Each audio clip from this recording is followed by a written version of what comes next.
I think it's time for another Snapchat rant. So buckle up. First off, shout out to having 2 days off in a row. That just give me so much time to just rest and think about things. But first, let me start off with a little bit of backstory. So I think it was either last week or the week before that. I feel like it's been so long. But I was going through a depressive episode. Not really episode because it's like something that lasted a good couple days. Now the thing about my depression is the fact that you know it doesn't really hit me that hard, but it does affect like numerous days, and it just kind of builds up until I find some release for it. But this time it was like a lot. Like that was the worst I've ever felt being depressed, and it sucked. But I dealt with it, and I've really faced all the demons I've been holding in. And ever since then, I've been kind of looking at life a little more clear.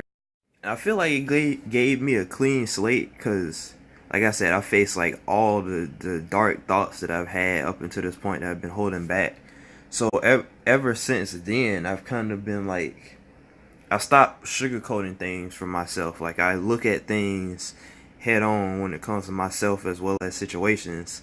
And I've also really been emotionally detached. Like I stopped being attached to people because that is kind of what led to. It's usually what leads to my depression is the. I think it had. Well, no, I know it has to deal with like internal internal loneliness that I feel.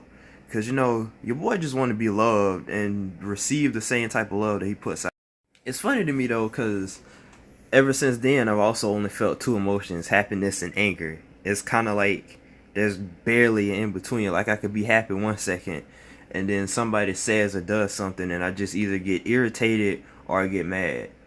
And I think it's because I've been fed up with a lot of things, but I've been biting my tongue.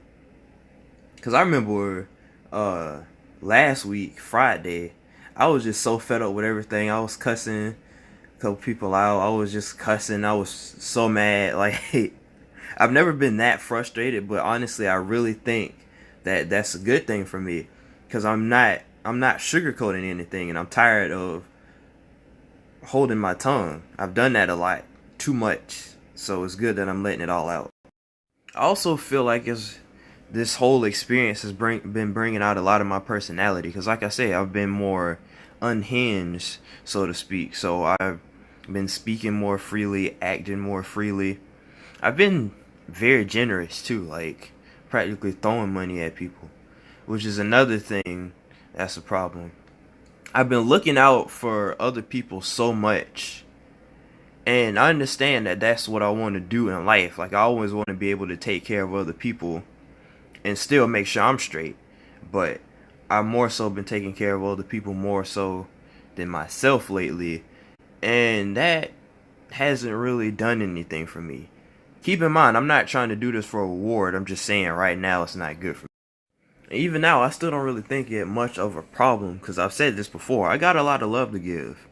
The only problem is I've been giving it to the wrong people, expecting it to be returned, and it's not. Like I said before, back in the day, your boy would have been depressed by now, but now I'm just, I'm don't really care. I've been looking at things straightforward, so I always expect this result anyway. It's just, now I'm gonna do something about it instead of just saying, oh, I'll probably make the same mistake again. I'm tired of making the same mistakes. I ain't got time for that no more. This is especially the case since I'm finally focusing on trying to get my ish together, and just with the health insurance and the rent that I still pay every month, and the subscriptions that I have and other things that I will necessarily need to buy, and then future expenses I know I'm gonna have when I finally move out, and trying to keep up with that's been in my head a lot. And I realized that, well, I already knew $9 an hour ain't gonna cut it, but it's really not gonna cut it. Like if my parents kick me out tomorrow, I'm gonna be struggling, especially since I don't get paid till next week, and that $300 that the health insurance took out did some damage, yeah. So that's also another reason why I'm just kind of fed up. This whole experience has been good for me though. It's been very eye opening. I'm looking at the way I want my life to be and trying to figure out the steps I need to take in order to get there. And I really understand that, you know, I'm really not really surprised about how I'm trying to word this. I think that's pretty much all I had to say. I think I covered all the necessary points. I do want to say that, you know, don't rush. A lot of times I focus too much on what I should have done, what I need to do, and how fast I need to do it. But if you just take your time and really focus on, if you can, because I know there's a lot of people that aren't exactly in my position right now, and honestly, a lot of times I feel like I shouldn't even be in this position. But if you can take time, or even in the situation you're in, find some time to just like figure something out for yourself. A little bit goes a long way. Just work on being the best you can be in the circumstances that you're in.